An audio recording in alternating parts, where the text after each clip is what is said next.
Social and political commentary from a Christian male perspective. Grace and peace, everyone. Good morning. Good morning. Happy Monday to you all. I hope and pray that you all are having a fantastic start to the week. It has been a great week already over here at Whitaker Park. We had a fantastic Father's Day on yesterday. Hung out with my beautiful family, had a great time kicking it with them. Even got the joy of hanging out with my mom and some extended family. Shout out to them as well. It's a great day. Hopefully you all had a great day. If you have your father with you, hopefully you shared with him some love. If you are a dad, hopefully they shared some love with you. All right. And of course, to all of the dads and everybody else like that have passed on, grace and peace to you all. I hope that they left a great positive impression on your life. So shout out to all pops in the building. I wanted to just jump on this morning because this weekend was kind of weird, right? There was a lot of stuff going on with the No Kings protest, the Army 250th birthday celebration, and this craziness that happened in Minnesota. And I want to speak specifically about what happened in Minnesota. So I'm just going to jump in for a quick moment, or as long as y'all want to talk about it, because I don't like this story. Something's not right about this story. It just doesn't make sense. It just doesn't. There's just too much that doesn't make sense about that story. Got me scratching my head. I don't even have any hair on my head. But before we get too far, good morning, Amy. How are you doing? Good to see you. Good to see you, Pamela. Hey, Jason. How are you doing, my friend? Doing quite well, thank you. Walter Waller. Good morning, DWC and all. There he goes. Present, not perfect. Good to see you, brother. Grace and peace to you, my friend. Jared, always thank you so much for the shout outs to all the dads, and thank you for stopping by this morning. Had a bad day. Lost my deceased brother's only son at 35, and his mother passed away 2 days prior. Wow. Pamela, we're praying for you. This has been a pretty wild week. And I really want to let's say 2025 has been pretty wild. I ain't gonna lie. I want to look at this story about the Minnesota case because I started collecting some information. I said, hey, this is pretty interesting. This is interesting. I had some clips. I had some other segments I wanted to bring in. But then this morning, Benny Johnson, I guess Benny also was having the same kind of like something just isn't sitting right with him. And he did a segment and it really encapsulated everything that I had a problem with. And so I'm not going to bring in all the clips I had. I'm not going to put together the montage. We're going to go over Benny's conversation about this because it just isn't working for me. And I'm not saying it's got to be perfect. I'm not saying that we know everything. But the same thing kind of like with the Great Pookie escape. The more we looked at it, the more answers didn't make sense. Like, how did they cut through that bar? Where did they go? Where's all of the videotape evidence? So on and so forth like that. You begin asking questions and they only lead to more questions, not actually answers. They actually lead to more questions. Like, this doesn't make sense. Why are they doing this? And so I was looking at Benny's clip and I said, yeah, this is it right here. Benny pretty much took about 85% of what I was going to say about this story. Now, he didn't bring in some of I do think I have the clip of the lawmaker when she was talking about how she sided with Republicans and she was really looking heartbroken and she was crying almost. And you could tell something wasn't right. You could tell that something wasn't right. But the story about how she actually passed on doesn't make sense. It just doesn't make sense. I'm sorry. Something else is going afoot here. So I'm going to bring Benny in. Shout out to everybody that's jumping in with me this morning. I just want to look at this. I don't have a solution. I don't know. I don't have the smoking gun. I don't know who did it. I do know that what they're saying just doesn't make sense. And I'll ask some questions and you are welcome to jump into the best live chat on the internet. Please make sure that you hit the like button and let's jump into it. And we can talk about it. I'm not planning on being super long this morning, but because it was just kind of like impromptu. Because literally I was planning for my show and I said, you know what? Forget it. I'm just going to let Benny do it because Benny did a great job explaining it. So let's bring Benny in. Let's go. Green hearts in the chat when you can hear. What's up, guys? It's Benny. Something extremely sinister, dark, and evil is happening in the state of Minnesota, and we're not getting the full story. Something isn't adding up here, and it's time to talk about it because lives could be at risk. There seems to be a massive cover-up or something much darker going on. Here's what we know. A man... Okay, before he goes to what we know. All right, so we see right here, this is allegedly the man that went into the house of the Madam Horton and her husband and unalived them, allegedly. Let's go ahead and the picture itself should already cause you problems. Man wearing a Walter White mask showed up wearing a fake policeman's uniform and tactical gear, driving what looked like a police car. You can see right here in the ring camera footage, the police lights outside of the home. This man's wearing a very, very creepy mask. And I say this man because, well, there's a lot of suspicion as to who actually was this person, because we just don't know, actually. This was a Walter White mask. This was clearly an homage to the famous Walter White scene in Breaking Bad where he says, I am the man, I am the one who knocks. Don't know who you're talking to, so let me clue you in. I am not in danger, Skylar. I am the danger. A guy opens his door and gets shot, and you think that of me? No. I am the one who knocks. So this is the most famous line in all of Breaking Bad. I didn't know that. Very popular. I did like Breaking Bad. I'm not going to lie. I didn't know that that was the most famous line.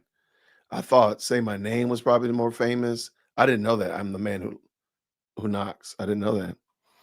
But let's keep going. Show. It's listed as the #1 TV show of all time by IMDb.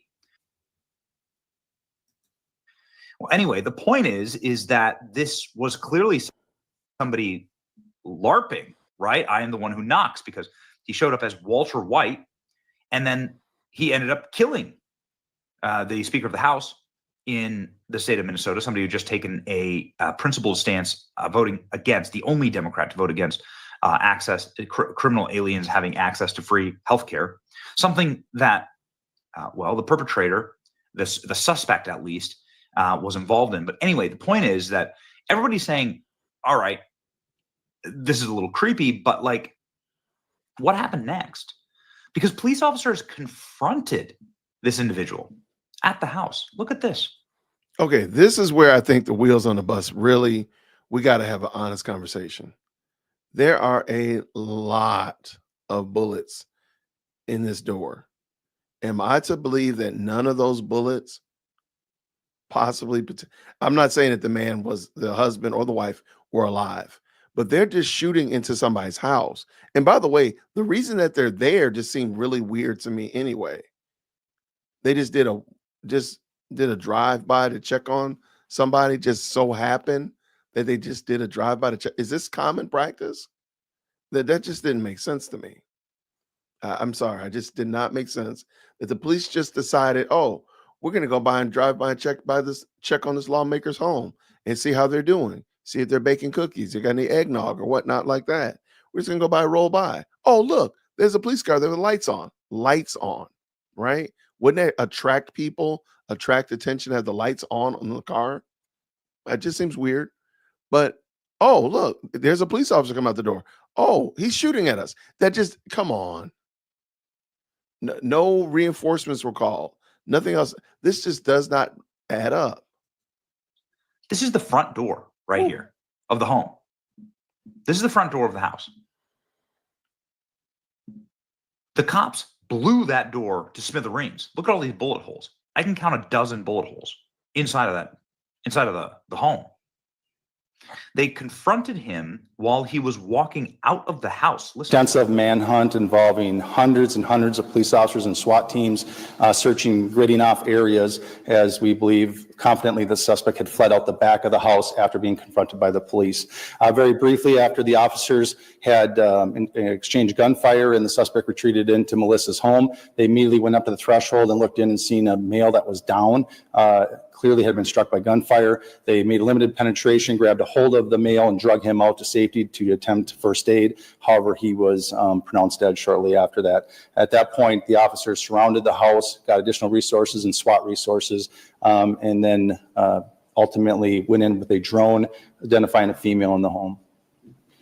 So you're telling me that an entire SWAT team and a bunch of police officers literally exchanged gunfire with the perpetrator here, with the murderer, and he was able to flee, and they were able to effectively just let him go. That doesn't make sense. He just committed murder. They know he wasn't a real cop.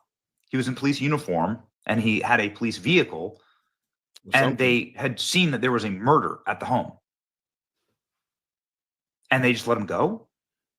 They shot this many rounds at him, and he was able to nimbly flee and get away from officers. This has got to be like a trained assassin. This has got to be somebody who's like, Vance Bollinger is the name of the individual. This is some John Wick stuff. Okay, so this is where I really I don't have confidence that we're being told the truth. So 2 police officers roll up to just do a wellness check. I don't understand why on this particular lawmaker's home. Okay, got you. They find somebody coming out the house that looks like a police officer. I don't know what the exchange was, and I would love to see the videos of it. An exchange happens, and they don't call reinforcements. They don't call before they start truly unloading weaponry. There's no reinforcements call. How did he get away? Am I to believe that he killed, which I don't doubt this, that the Walter White phony officer might have been the one that deleted the 2 residents in the home. Totally believe that that's probably what happened. But these people are just shooting willy-nilly too. Did they do? I got so many questions. Well, who they've named as the suspect, the lead suspect here. But here's the most recent photo of him. This was taken the morning of the murders. This is what he looked like in the last known photograph of him, the morning of the murders. He's like fat and out of shape. Got a big like jowl line. What he actually doesn't really resemble a lot this individual. I mean, it's not great photographs, but doesn't make any sense. Vance Bollinger dodged all of these bullets at the residence, ran through the house, out the back door, eluded police. The guy below did this entire thing. This guy who doesn't look like he could run up a flight of stairs. Huh? Also, wait a second. He was married and he had 5 kids. This is the part I think is really taking the lug nuts off of this. This doesn't make sense. Why does he have 5 kids and a family? Now, later on, I don't know if his family's intact. It sounds like him and his wife might have been separated, but even in that, that doesn't make sense. It doesn't. And then to go exact a crime on a random person, not on your family, because we can say we've heard lots of stories of people snapping and taking out their families. That makes sense. But to go and take out a random lawmaker, that doesn't make sense. It just doesn't. So what happened? You just abandoned all your kids? I mean, it's Father's Day, right? Like, I'm a dad. You're just going to abandon your kid? Like, is there any motive here other than the guy snapped, lost his mind? You have a beautiful family. You just abandoned your children? None of this makes any sense. Everyone's starting to say, like, what? So he's a 57-year-old. He limps when he walks. What you can see here is the last known video of Vance Bollinger. He's the individual that they say did this. They said that he outran a SWAT team and cops on foot. And then as you can see here in this footage, you can see Vance Bolitar smashing into the window of a car around 6 a.m. This is him. It's very suspicious. It's strange behavior. But and then he's wobbling through the car, like wandering through the vehicle. What is this exactly? What's going on? I mean, let me make sure I understand it correctly. This man, 57, 3 years shy of 60, just assassinated a lawmaker and her husband, got into a gun battle with police. He is the most wanted person in this area of Minnesota, bar none. And he's just walking around neighborhoods, busting in cars, stealing air fresheners, stealing a couple of extra a cigarette butt. Really? Okay. That's what I'm supposed to believe. Like he's literally just wandering around neighborhoods, face exposed, wearing a big old audacious cowboy hat. Okay. All right. Okay. That makes perfect sense. I now I understand it. It makes perfect sense. Thank you for telling me. It's very strange behavior. How did the mask shave off so much weight and make him so short? Vance Bolitar is 6'1", 220 pounds. The guy in the image is 1.5 feet above the door handle, like maybe 5'6". Not to mention, he's fit. Smells fishy to me. I mean, look at this side by sides. Look at these side by sides. This looks strange. I mean, listen, I know they're odd camera angles, but actually they're very similar camera angles. Like up high, the camera's up high, looking down. I don't know, man. It's strange. Doesn't look like the same build to me. But then, wouldn't you know it, ladies and gentlemen? Wouldn't you know it? Cat turd. I expect a false flag event today. Well, look, just on the side of the road, nobody was asking, nobody was looking, but they were able to find his cowboy hat. Huh? Well, would you look at that? Vance Bolitar's cowboy hat just happened to show up on the side of the road. There it is. Breaking news. We found his hat. There's his hat. Are you connecting the dots yet? They think we're stupid. Look at this. This is starting to run the course of a Scooby-Doo episode. Next thing you know, they're going to be an investigator following clues with a big magnifying glass. That's not the same person. This is a 300-pound man, and that's what everyone's saying. What is this? Nobody's quite sure what the hell's going on here. But okay, they just find his cowboy hat, but we haven't gotten into the crazy stuff yet. Look at this. Minnesota assassin Vance Bolitar's wife detained after traffic stop. She's carrying a bunch of passports and weapons. The wife of Vance Bolitar had been detained, questioning after cops found weapons, ammunition, cash, passports in her car at a traffic stop. Her name's Jenny Bolitar. She was stopped, and then she wasn't detained. Are you kidding me? 2 cruisers. Bolitar was held for questioning. She was not arrested. They let her go. What? It's not clear whether the Bolitars lived with each other. Vance Bolitar was known to live at a residence in Camden, Minnesota, which was raided by SWAT. The couple previously ran the company Praetorian Guard Security, which is where many say that he got the security material. Minnesota gunman's wife was pulled over. She had a car packed with cash and guns and ammo and passports, and they let her go.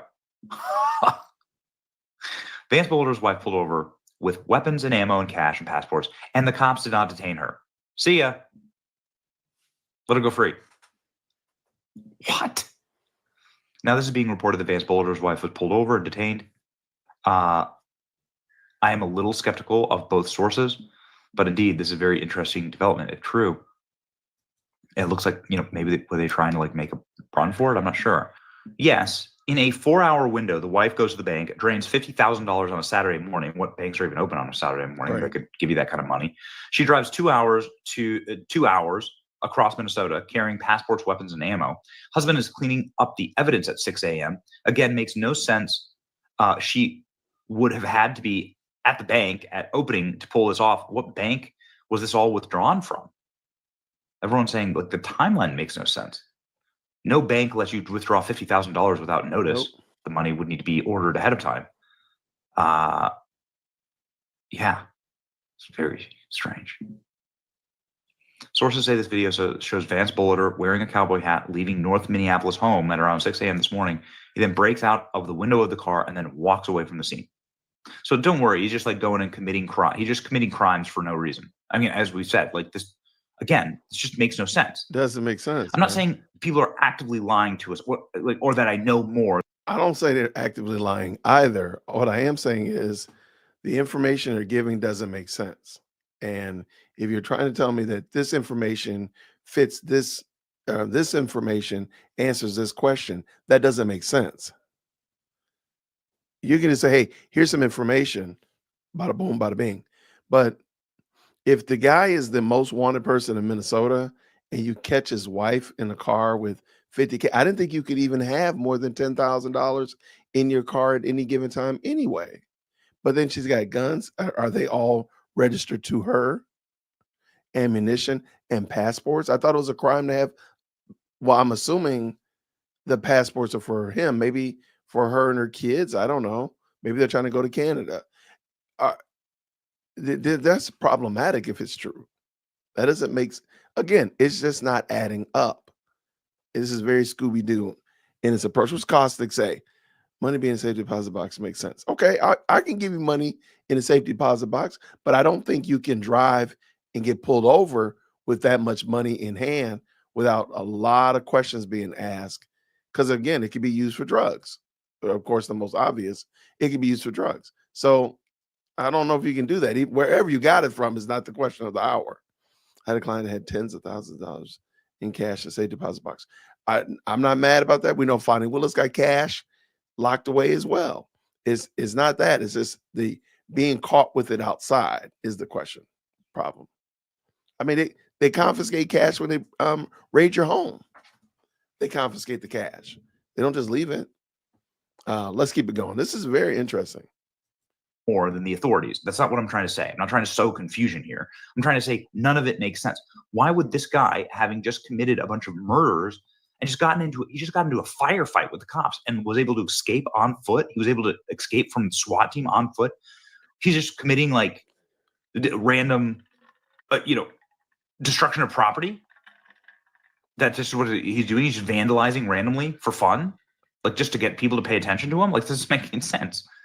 SWAT teams were then called to a vehicle. They apparently found the abandoned vehicle. They're checking houses and garages. This is allegedly the vehicle that he used. Again, it does resemble a cop car. They were, he was a security guard. He was a security guard, and that was what he did professionally.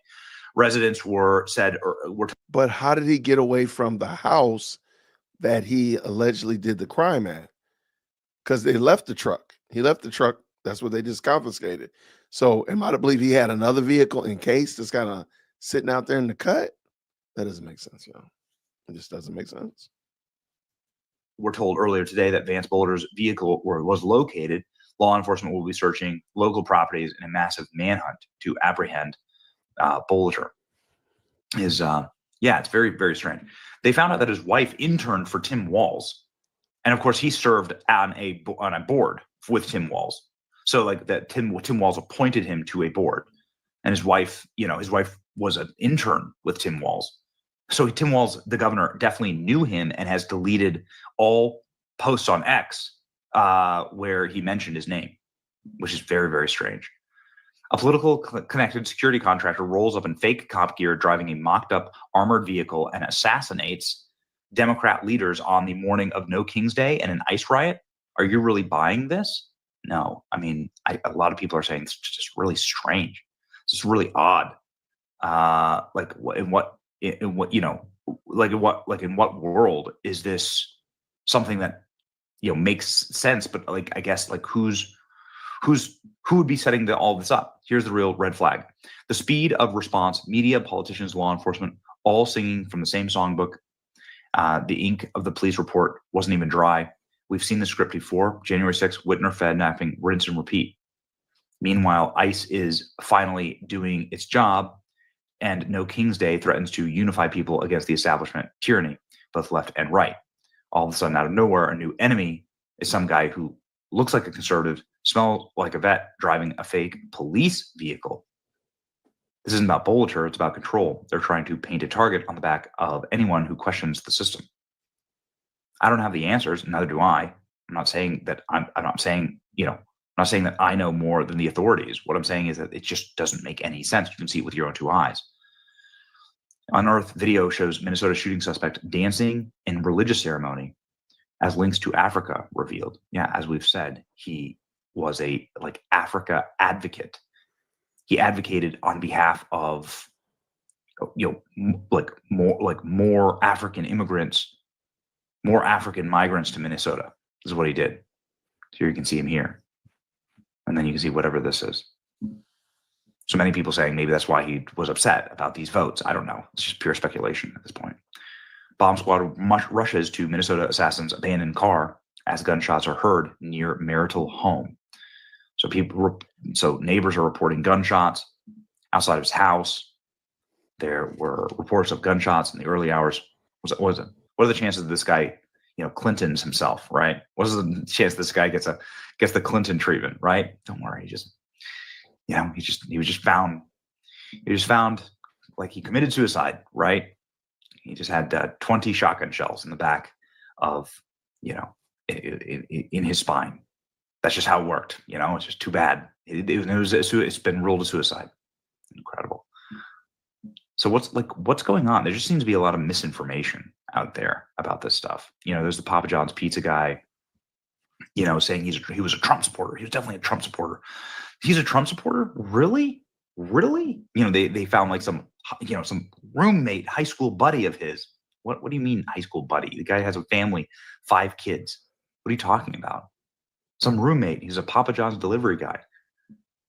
And he's saying that he was definitely MAGA. This guy, he's definitely MAGA. He was a MAGA supporter. What do you, dude? He worked with Tim Walz. His wife interned for Tim Walz. He was running progressive nonprofits for the relocation of African immigrants to Minnesota. These are not conservative things that you do. Tim Walz was the vice presidential candidate for the Democrat ticket, and he's serving with him on a board. Tim Walz signed his name. His wife. What's up with these bullet holes all the way over on the left by the door handle? Yeah, what is this? So he was able to survive this hail of bullets, out of a comic strip, and then run away on foot. Minnesota officials are refusing to release the manifesto. Well, would you look at that?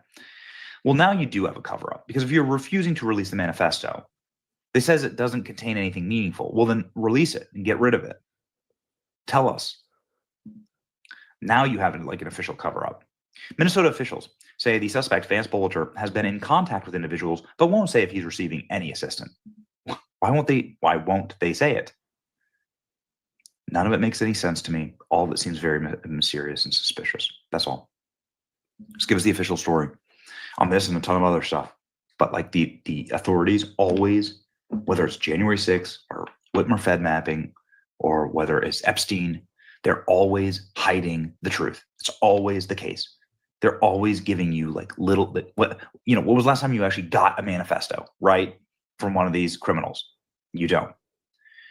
Here's the update, ladies and gentlemen, from the authorities in Minnesota. Been 32 hours and counting now since the tragedy unfolded for 2 Minnesota lawmakers and their families. We continue to follow the latest of what Governor Tim Walz has called from the very start, a politically motivated assassination of Speaker Emeritus Melissa Hortman and her husband, Mark, along with the attempted assassination of State Senator John Hoffman and his wife. Here's a timeline of how this first day yesterday unfolded. It all started around 2 o'clock Saturday morning when a 911 call was made in Champlin. Police responded to Senator John Hoffman's home and found he and his wife Yvette had been shot. Both were rushed to the hospital and underwent surgery. Then about an hour and a half later, Brooklyn Park Police proactively went to check on Representative Melissa Hortman's home. There they found a man dressed as an officer with a fake police vehicle. The suspect shot at officers and ran away. By 5:30 a.m., a shelter-in-place alert was sent out by Brooklyn Park Police telling anyone within a 3-mile radius of the Edinburgh Golf Course to stay in their homes. At about 6 o'clock Saturday morning, the suspect stopped by a home near 49th and Fremont in Minneapolis, where residents say he rented a room. security cameras capturing new images of the suspect dressed in casual clothing with a cowboy hat. We're here today because an unspeakable tragedy has unfolded in Minnesota. At 9:45, Governor Tim Walz announced that Representative Hortman and her husband Mark were both killed in what he's calling a politically motivated assassination. At 11 o'clock, authorities and the governor urging people to not attend any scheduled rallies until after the suspect is in custody. An hour and a half later, officials in Champlin said there was no current threat to the public. Then by 1 o'clock Saturday afternoon, the Associated Press identified the suspect as 57-year-old Vance Luther Belter. The scene at the Hoffman's home in Champlin was cleared by 1:30. Around 1:45, the Minneapolis home where Belter rented a room was searched by investigators. Then by 3 p.m., authorities confirmed Belter as a suspect in the case and asked for the public's help in locating him. At 3:20, nearly 12 hours after officers first encountered Belter, Brooklyn Park authorities lifted the shelter-in-place order, believing he is out of that immediate area around the Hortman home. At 3:50, the Hennepin County Medical Examiner confirms both Melissa and Mark Hortman died of multiple gunshot wounds. It was around 4 o'clock Saturday afternoon, the FBI announced a $50,000 reward for information leading to the arrest and conviction of Belter. By 9 p.m. Saturday night, family members confirm Yvette Hoffman is awake and alert.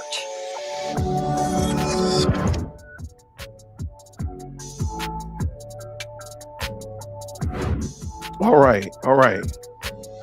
I was a little bit off task because I was looking, and there actually is an update on this, and I realized the man has actually been captured.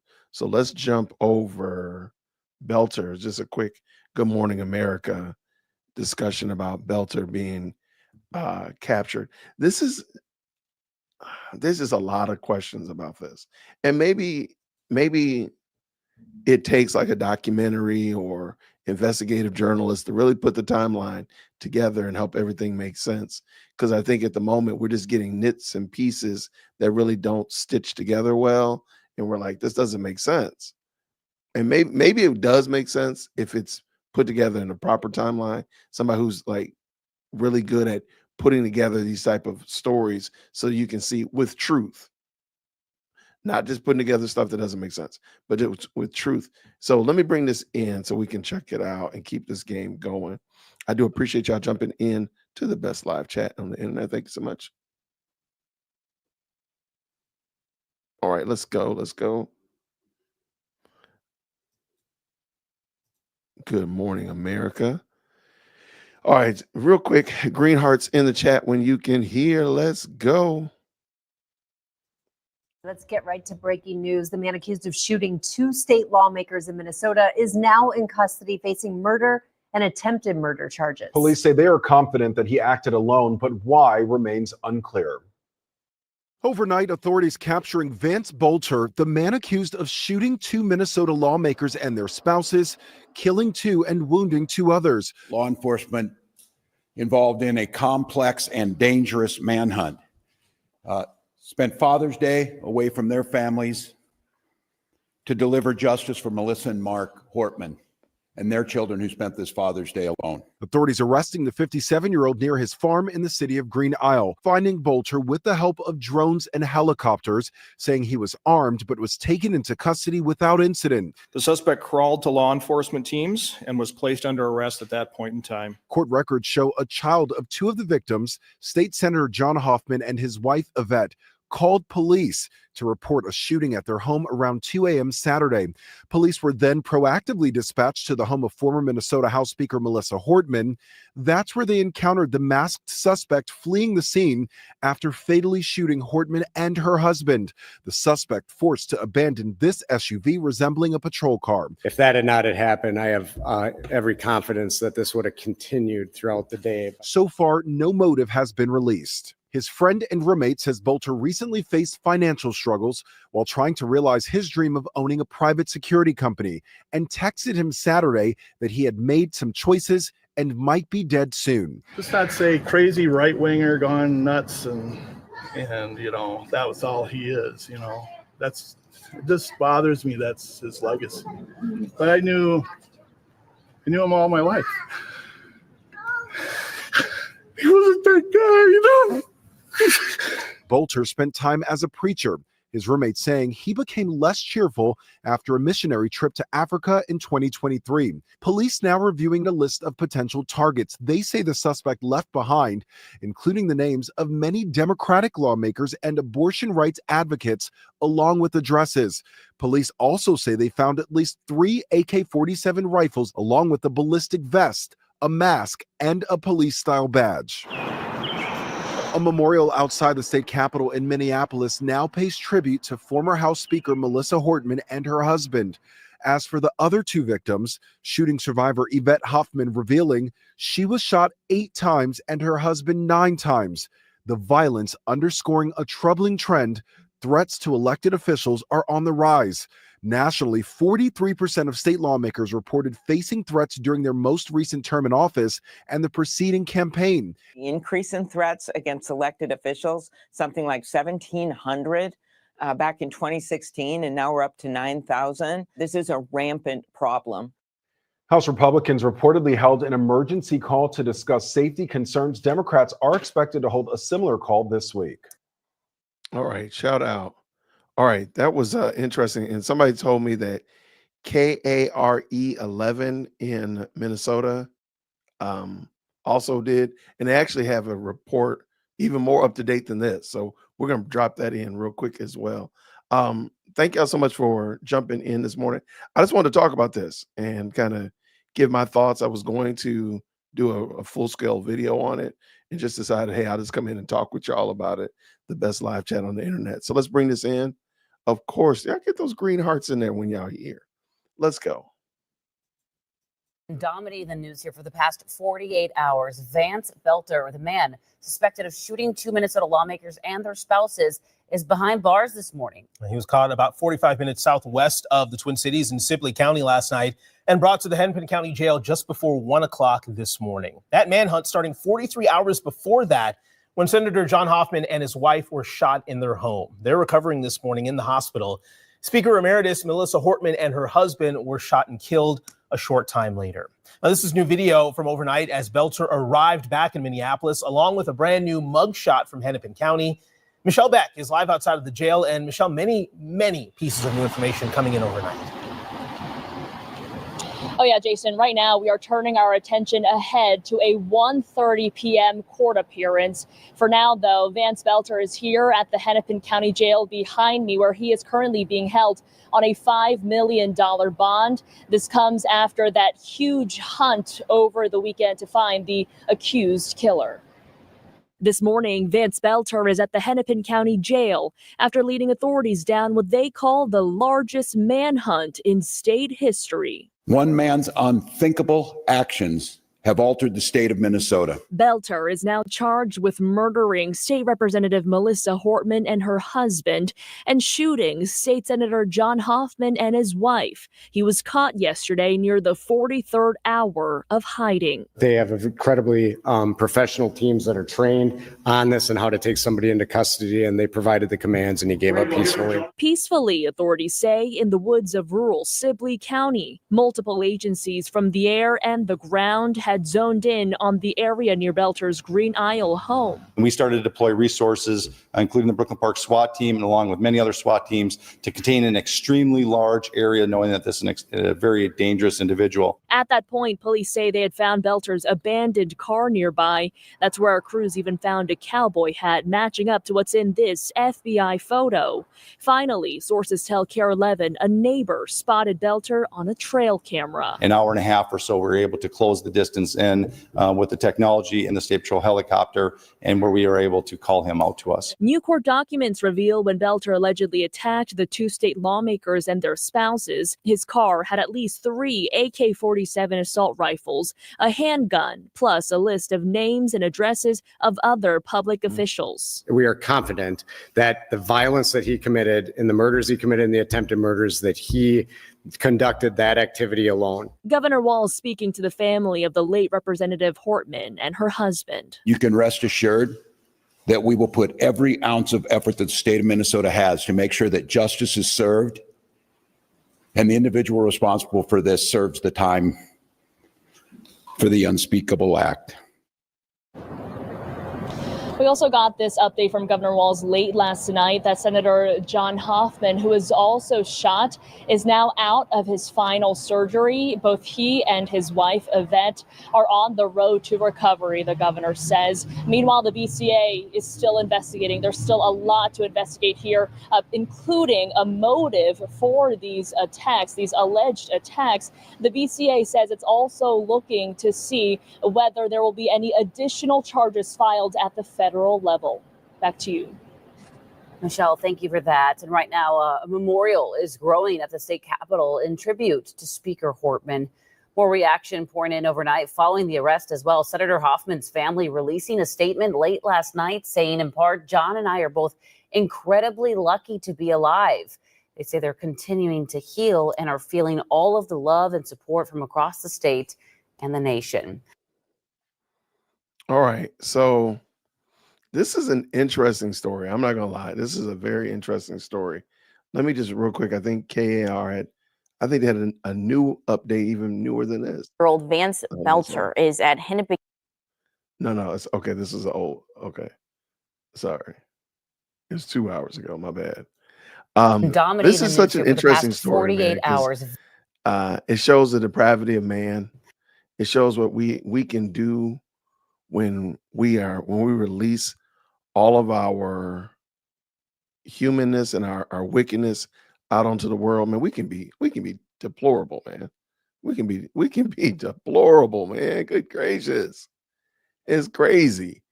But at the end of the day, I mean, what's needed? I mean, the gospel is needed, because at the end of the day, when the smoke clears, this situation that transpired is because these people have government has become their hope.